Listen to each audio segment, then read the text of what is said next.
श्री शिवाय नमस्तुभ्यम। नमस्कार दोस्तों, आप सभी का स्वागत है हमारे YouTube channel A to Z friends blog में। दोस्तों, शिव जी के 12 ज्योतिर्लिंगों का वर्णन। तो आइए दोस्तों सुनते हैं। नियम बिगाड़ रही है, कोई कहे ये पढ़ो, कोई के वो पढ़ो, कोई के ये करो, कोई के वो करो, कुछ मत करो। टीवी पर कथा में से पशुपति व्रत निकालना कि व्यासपीठ से गुरुजी ने कैसा पशुपति व्रत बताया है वैसा करना।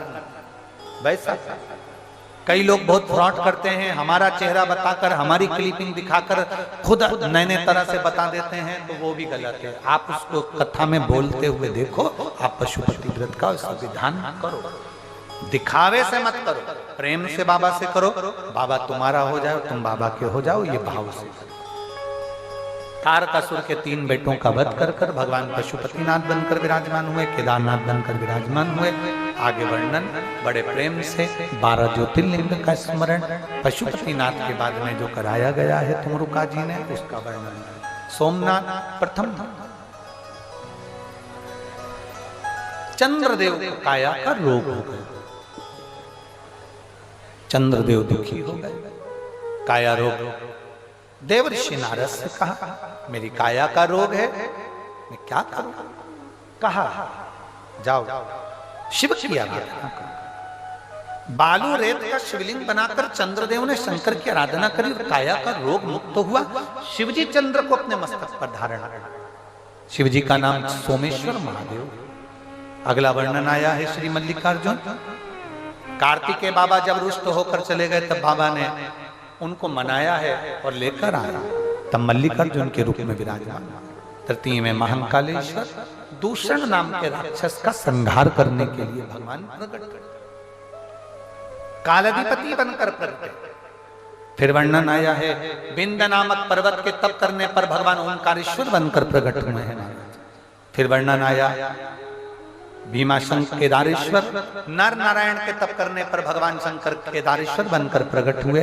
फिर वर्णन आया है भीमाशंकर। भीमाशंकर करकटी के पुत्र भीम का संहार भगवान ने करा, इसलिए उनका नाम भीमाशंकर हुआ। काशी विश्वनाथ मनु शत्रुपा के तप करने से भगवान प्रकट हो गए। त्र्यंबकेश्वर गौतम बाबा पर गौ हत्या का दोष लगा, उस दोष को मिटाने के लिए शिव प्रकट हो गए। वैद्यनाथ रावण शिव जी को लेकर चला, बाबा नहीं जाते, विराजमान हो जाते हैं, वैद्यनाथ जी के रूप में विराजमान होते हैं। नागेश्वर दारुक नाम के राक्षस का संहार करने के लिए भगवान नागेश्वर बनकर विराजमान हुए। फिर आया है रामेश्वर। भगवान राम जी ने शंकर की स्थापना लंका पर चढ़ाई करने के पहले करी, रामेश्वर के रूप में विराजमान। फिर वर्णन आया है कृष्णेश्वर। सुधर्म नाम के ब्राह्मण की 2 धर्मपत्नी थी, सुदेहा और घूष्मा। सुदेहा के यहाँ संतान नहीं हुई तो घूष्मा ने अपनी औलाद सुदेहा को दे दी। सुदेहा ने पाल पोस कर बड़ा करा, बेटे का विवाह करा, बहू आ गई। बहू को मालूम पड़ा कि मेरी असली सास तो घूष्मा है। उसने सुदेहा को पूछना बंद कर दिया। गुस्से में आ गई सुदेहा, बेटे के टुकड़े टुकड़े कर दिए, तलवार से कपड़े में बांध कर तालाब में फेंक आई बेटे को।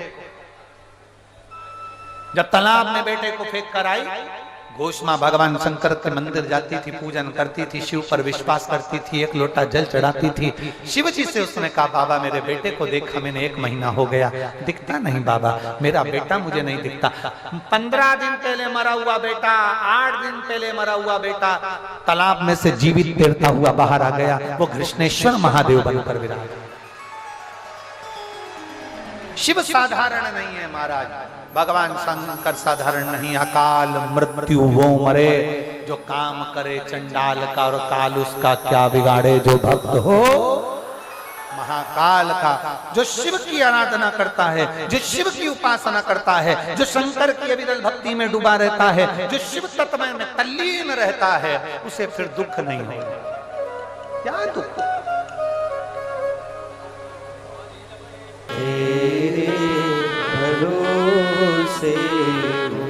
ना घर के भरोसे हूँ, ना परिवार के भरोसे हूँ। चंचुला देवी का पति बिंदु प्रेत योनि से छूट गया। तुमरुका जी कथा कहते हैं शिव जी प्रसन्न होकर अपने सिर की बेलपत्र शिवपोथी पर समर्पित करते हैं।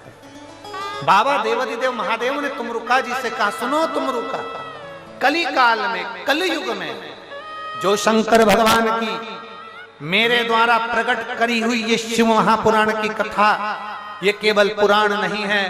शिव जी कहते हैं ये मेरा एक अंश स्वरूप है। जितने दिन तक शिव पुराण की पोथी जहां रखी होती है, उसका वाचन होता है, उतने दिन तक मैं 12 ज्योतिर्लिंग और कैलाश छोड़कर उस पुराण के सामने विराजमान रहता हूं, उस पुराण के सम्मुख में विराजमान रहता हूं। इसलिए इस व्यासपीठ का एक नियम आपको हम पहले भी बताए हैं, आरती करते समय या कथा चलते समय हम सामने से किसी को नहीं निकलने देते, क्योंकि मेरा देव अधिदेव महादेव 7 दिन जब कथा चलती है उस समय पर मेरा बाबा वो 3 घंटा उसके सामने विराजमान होकर कथा का रसतत्व ग्रहण करता है।